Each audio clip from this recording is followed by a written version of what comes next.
welcome back to another edition of our Power BI Monthly Digest. And it is the month of September. I'm Manuel Quintana. And I'm Devin Knight.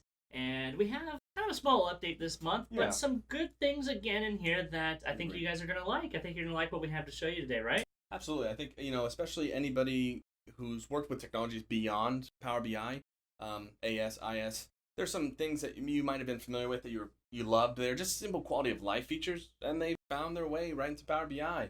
Specifically one I'm pretty excited about. We'll see later on. Yeah.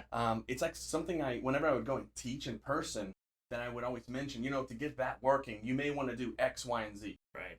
They're no longer going to be needed, but that's a surprise for later. Ooh, I like surprises. September surprises. September surprises. All right. Well, I think the first thing we're going to start to look at is some of the data visualization stuff as well, right? Yes, absolutely. Yeah. It's kind of a two-part approach, kind of a front end and a back end we'll talk about here. We're going to discuss the back end part first. Okay. So what we're going to relate to here is the report theme files. Now, some of you may not be leveraging this, and that's perfectly fine. I think this is really a feature that's meant for truly going all the way out, customize this, standardize your visualizations. You might be thinking, well, I want to standardize my visualizations. Absolutely, I get it. But just to know, to customize and create a JSON file from scratch is not for the it's not for the light of faint of. Right. There's a lot that goes into this. There's a lot of potential. So we've mentioned and talked about this before in our digest. Yeah. So we definitely recommend going out to just check out the documentation for it. It breaks down all the elements, every piece of it. You don't effectively all optional. You don't have to do everything. You say, I only want to format X, Y, and Z. Well, do X, Y, and Z. Right. They've added enhancements there. Okay. Right? So they've added some elements. So they've seen how people are using and creating these. And kind of in the minutia and the detail of it, it's very error prone. This is a lot of code and a lot of writing. So they've added some elements known as class collections and text as well. Okay. So these items are just meant to ease up that process. Effectively, the way it's listed now in this new release is you could effectively format standardize the color of all of your visuals with 6 kind of inputs. Okay. Just 6 inputs in there. You can use these new features and you'll be set. Gotcha. But you can do a lot of extension when it comes to that JSON file. So just definitely reach into that. Definitely, as we know, when we dive in here, and actually we can show that. Just as a reminder, let's switch over and so you can remember where the themes are, because there's actually some new default themes. There's some new default themes that have been added. Yeah. They've added there. They've actually, we won't be able to see it because we're using an old report, but they've actually switched out the default color. Yeah. If you're creating a new report, you might notice colors are a little different than the little seafoam green color they've used in the past. I don't know. It feels a little. It brings a little tear to my eye. I know. We've had this that seafoam color for the longest. Now it's more of this. I don't even know. It's a nice pleasant blue. Kind of like this blue back here. Yeah. Did they take it from us? Maybe they might have taken it from us. That's probably it. Let's sneak over. Let's sneak over and check out that default theme real quick so you can see what we're talking about here. So we can tell standard interface. Like I said, here's the old seafoam for memory purposes. But in that home ribbon, you go over to that switch theme file. Notice the list is definitely a lot longer here. They're taking advantage of this. And these new theme files, too, they've kind of extended what these defaults will do in regards to not only colors, but we're talking about font sizes, the size of bubbles in the maps and things like that. They've decreased that to know, hey, you know what? Let's lower that scale out a little bit. So they've kind of made these more all-encompassing, following their ideas. But this is where you go. You import a JSON theme file here where it says import theme. And of course, as I mentioned, you have documentation you can always visit to here. And it is extensive, right? This is extensive. This is just right on the Microsoft website. But it breaks down everything you can do. And you can see this little scroll bar here. It is immense. Like I said, this is all, if you wanted a full form, this is the entire thing. And there's some good sites out there, too, that help you with this. Like if you don't feel like you're an expert in JSON and having to build out a file for your company. PowerBI.tips has a good theme generator that you can use. Is that the V3 generator? Yep, pretty good one. So yeah, there's some good places to kind of get started if you're just getting started with using themes and trying to figure out how to do it. There's some sites out there that can certainly help you. Absolutely, I agree. It's definitely advantageous if you're not familiar with writing JSON. Don't want to. That's another thing to put on the docket, right? Great skill set, but if you don't have that opportunity, that V3 generator is awesome. I really like that one. The other thing that we're going to talk about today is a little bit of a carryover from last few months, or it might have been last month, I can't recall, where we learned about how you can now personalize the visualization.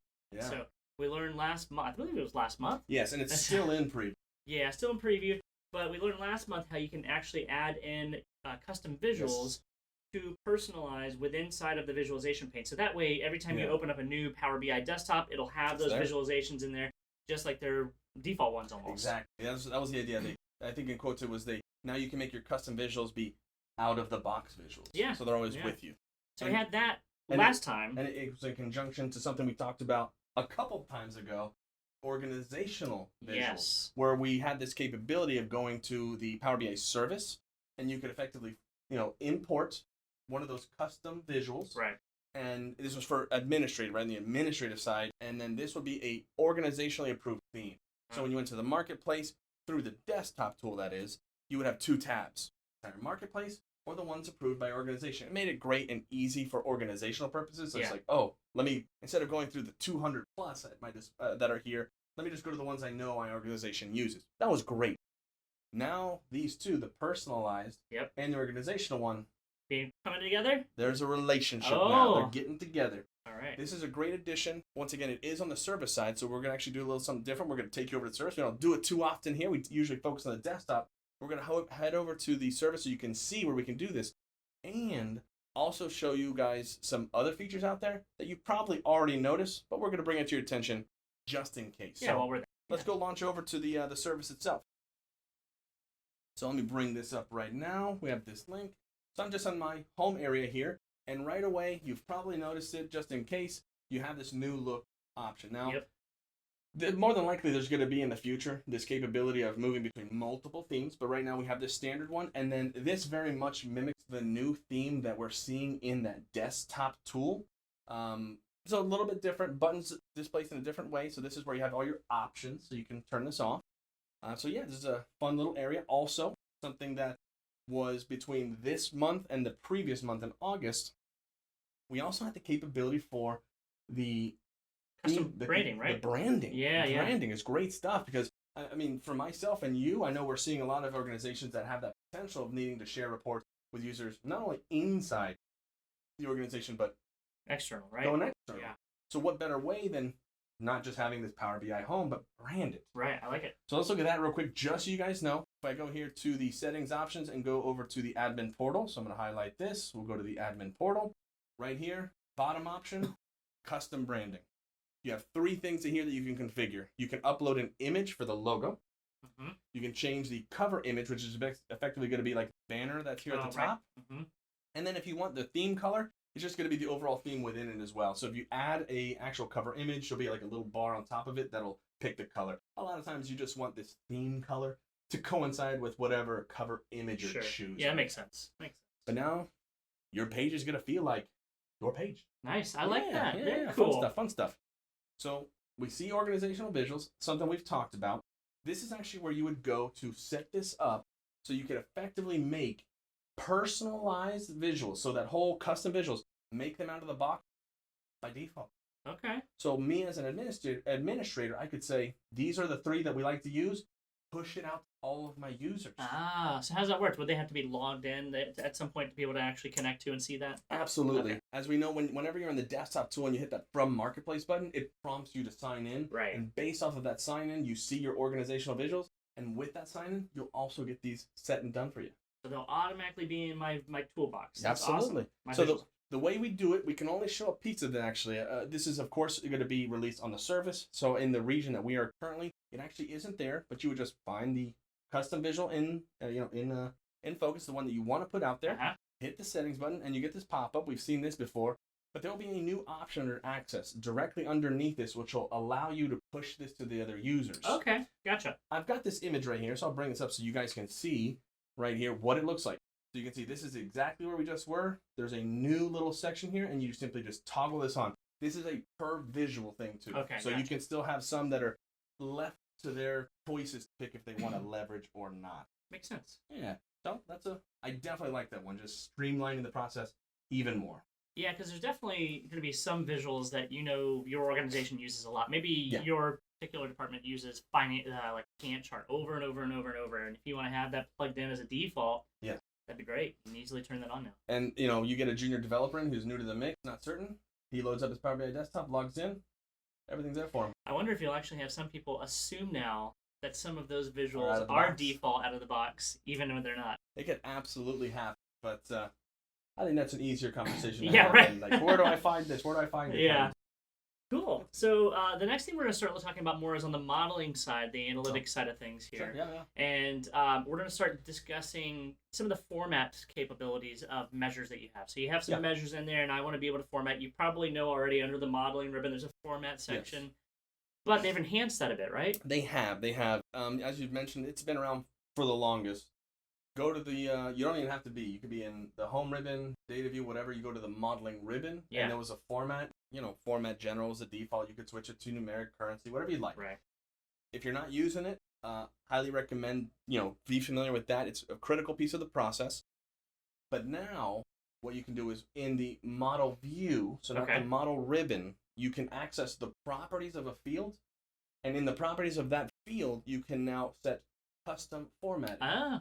So there is a drop-down list available to us, but this is something that we've seen in other technologies. Integration services, analysis, reporting services, where you can say, I need, let's say we're working with, numeric values representing money. I need it to be like this when it's positive, and I need it to be like this when it's negative. You can very easily set this up and get it going. Yeah. And this is going to be set up where now whenever that is used as part of visual, it'll display. And the way that it's formatted is kind of like a VBA type syntax, right? Exactly. Yeah. That's exactly what they use. So once again, potentially a little bit of a learning process if you need to, but this is really compact. And if anything, you could just use if you just kind of go and look at the VBA style syntax, there's a whole list, and it says time, numeric. It has all the various categories of data types and what you can use, because there's some predefined things. The whole thing with time where MM versus MMM. So you can definitely check that out if you're unfamiliar with it. Extremely helpful, but now this is completely at our fingertips. It's awesome. We can do this. A lot of people might have been using I've seen a lot of calculated columns potentially using the format function. Yeah. No, not needed anymore. Not needed. Let's swing over if we can show that real quick. So we can look, we've got this matrix here, right? We got some sales amounts. Traditionally, historically, you could go right here to this modeling ribbon like we talked about, select the column in question. So if I go here and go to sales amount, select it as such, we can just choose this format. Pick what you want. This effectively is going to be a similar process in how I'm deciding this, but once again, I'm in firm control over the positive and the negative. So if I wanted to change it, I can. So sales amount, but remember, this is only in the model view. Go here, find my sales amount. Here's the properties for it, just here, and you'll notice we have this format. Now there's a new option, custom. Upon selecting this, a new area will open up just underneath. This will take you to the documentation. So that's where we were mentioning, where you can see that VBA style syntax. Here's our predefined list. It's minimal, but it can serve its purpose. But you can do whatever you want.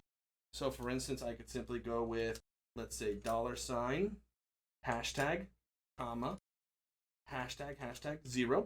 That's going to be my positive element. And just in case, when we say hashtag, that's basically any numeric value. If there's no value, then do nothing.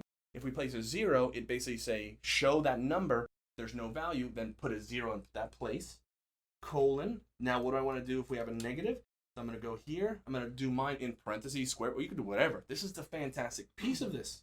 Yeah, some financial statements are used to seeing negatives red or in parentheses. So having the ability here to kind of customize it to specifically say, I want to see negative values in parentheses is a big deal to some people. Absolutely. And you can see it gives you a small example right underneath it. So you're like, oh, wait, I forgot my decimal places. So you could do a .x0 or .00. You could do, that's the magic. You can do whatever you want. Yeah, that's awesome. That's the great part of it. So we got this set. Now that it's done, I can go back to my visualization, and you can see sales amount is set. It's been used in this visual, and it's been updated. Very cool. Yeah, really fun simple, stuff. Easy to do. I like things that are simple and kind of straightforward. Absolutely. Even though you're doing some customization there, that really wasn't that difficult. I think it was pretty easy to understand. Yeah. Cool. So the next thing that we're going to look at is almost a continuation again of something that you can see the Power BI team's been investing in over time. Yeah. Which is the conditional formatting. So we've gotten conditional formatting in all sorts of little places like the headers and the titles and things like that. Now we're getting conditional formatting in some new places, right? Absolutely. Definitely a reoccurring theme. Yeah. Not to use the word theme when we were just on theme right. files, but it's definitely a reoccurring theme. And you know what? It's awesome. Yeah. And the goal is to have conditional formatting everywhere, and we're pretty darn close. Yeah. I mean, right? We have titles now, backgrounds. I mean, you name it, we can do it. These are some small additions. One that's very important is the capability of doing borders, I think. Yeah. So I just mentioned the background. Right. Sometimes, for instance, if you're doing like a card visual and you're doing custom, putting the background on the card visual might be too abrasive. It might be, too big red square. Well, now you can simply just do the border, right? And we can control border thickness. Like that. So just put it in red, put it in green. So it's another option, right? We'll have gauges now too. That's gauges a cool is in there, and we also have the capability of, and this is something that I personally haven't used, but it's an awesome feature. It's called the alternate text, or the alt text area. This is for, we've also had those enhancements for those users who need accessibility. And this allows, the alt text is basically what is used by screen reader applications. Yeah. So now conditional formatting has now been added in the alt text. Very cool. So screen readers will now pick up whatever you've dynamically put in there. I like it. Pretty awesome. Cool. I think let's take a look at it, right? Absolutely. We gotta check it out. Do that real quick. So you can see here for bordering, all you need to do is locate the item in question, right? Bordering is available for anything and everything. You just simply find the respective area, turn that on, and then you can see, as always, it's always a little tucked away, but it's still there. I'm hoping they change this piece over time, because it's a little difficult to find right now. If you don't hover over the field in question, you never see that ellipsis. Yeah. But whenever you see this, so I guess this is us giving you that telltale sign. When you see this ellipsis anywhere, because it's in so many places now, just go ahead and hit that. And you're brought to that very familiar interface where you can go ahead and do this based off color scales, rules, whatever you want. It's the conditional formatting we all know and love, getting added into so many areas. Awesome. Yeah, absolutely. Yeah, super simple. You've learned it other times. That's part we don't necessarily show it all over again today. Yeah. But a nice way to make things dynamic, make things have a little bit more pop to it.